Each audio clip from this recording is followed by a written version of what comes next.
Hello and good morning to all of the rice farmers up in southeast Missouri, then the Boot Heel, and to all of those allied industries that support rice farming. Thank you for being involved in this event today and the opportunity for me to say a few words to the rice farmers in that area of the country. Wish I could be up there today, but we're in a different world with this virus. To say the least, it's been a year, an unforgettable year due to the coronavirus that has changed our lives, and we're still learning how to deal with it, just like other countries all over the world. It's certainly a year like none other. To me, it's the perfect storm, just like the movie a few years ago. And when I say that, I go back to 2019 to really understand it. You know, in 2019, the United States planted 500,000 acres of rice less than the previous year. And while there were excessive rains in the Delta, as you very well remember, too much water at the wrong time of the growth stage of the rice plant, we began seeing poor milling yields throughout the region. And of course, our mills and foreign mills that buy our paddy rice had to mill much more volume of rice in order to get the whole grain kernels that they need for packaging rice. And that really compounded the problem at the time. So by January 2020, there was no rice really in any farmer's hands. And I recall in February when I was in Washington, D.C., with several of you Missouri farmers who went with me to visit Capitol Hill and the USDA, I knew no one really had any rice in farmers' hands anymore, that it was all in the hands of the merchants and the mills because there was no rice left. Volume of rice continued to be milled looking for those whole grain kernels. And then that giant wave, just like in the movie The Perfect Storm, came. And that wave was COVID-19. As it hit the first days, it began to sink in. I had been up in Missouri at the Missouri Rice Council's annual meeting in late February, and the news was just starting to unravel throughout the country. I returned home to Texas.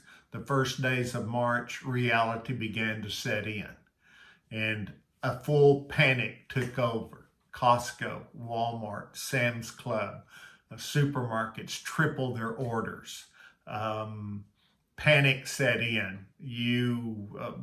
Supermarket shelves were being emptied of rice and beans and pulses and other food supplies, toilet paper, mask, whatever. And a real panic was setting in as it spread throughout our cities, the countryside, and other countries. In Mexico and Central America, the same thing. The hoarding of all of this really caused a panic, as if we were coming to the end of the world almost. So with little paddy available, our traditional customers in Mexico and Central America rightfully turned to Mercosur, the South American suppliers, to buy rice.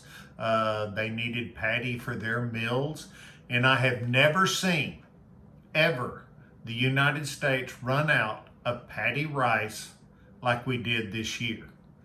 Come April, May, June, either we were way too high as far as the price of rice, and as time went, we virtually ran out of rice, of paddy rice. That changed everything. I've never seen this before. I've never known it to happen in the 22 plus years I've been involved in the rice market. So along comes during this time frame our planting season, and you folks up in the Boot Heel were planting rice in March, April, May. We had a 24% increase in acres across the United States, mainly in long grain rice because medium grain has been relatively the same. So just the state of Arkansas increased 34% their long grain acres. So with that, things are changing, but we did see when the harvest started in second half of July along Texas and South Louisiana and into this month of August, we saw mills up in Arkansas buying paddy rice along the Gulf Coast and trucking it north. That gave us an indication that there was a problem with packages and brands staying on the shelf until the harvest got into a full swing. So here we are in late August. The harvest is approaching. I'm sure there are drained fields in Arkansas. There may be one or two fields being cut as move north up into Arkansas and further up into Missouri. It's going to be a very interesting year. It's going to be an interesting year to see what the weather is going to do from today forward as you move towards harvest, and all eyes are on that. All eyes are on it so much that our traditional customers in Mexico and Central America are very interested in what is going on. So this afternoon at 4 o'clock, myself and Dennis DeLauder and Thomas Wynn will be having a Zoom presentations with the major buyers of all U.S. rice: Mexico, the 6 Central American countries from Guatemala down to Panama, Colombia also, and we're going to have a few people from the Dominican Republic. And the purpose of the meeting is to update them with the status of our harvest and how it's going, and any milling yield reports and related information, and then how we see the market behaving for the remainder of this year and into 2021. Those are our traditional customers. Those are the most important customers outside of the United States for Missouri rice farmers. So we're looking forward to that visit with them later on today, I think at 4 o'clock this afternoon. On August 25th, we'll be having a Zoom meeting with China. Grace Wang in our office, who has done an excellent job. I think there's 50 to 70 Chinese rice traders, importers, supermarkets, all set for a program we put in place regarding U.S. rice on a variety of subjects.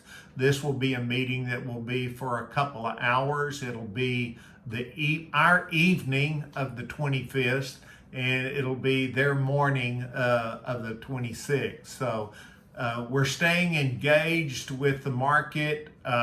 Like you guys, you're an essential part of the food supply chain. Never has it been any more important that our farmers stay healthy and safe and working, because so many people around the world depend on U.S. grain production. Rice is a hero in this. Rice feeds people, rich or poor, every economic level in society around the world. So you are a very important part of this entire equation. So my best regards to you for a successful harvest. We look forward to being able to be up there again. I know talking to Cornerstone Government Affairs, our office in Washington, D.C., they're very interested in what's going on in Missouri from that standpoint, as we deal with some policies that can potentially affect our markets, trade policy issues in Mexico, Central America, and other parts of the world. But thank you again for the opportunity, and I look forward to seeing you hopefully in the near future. Thank you.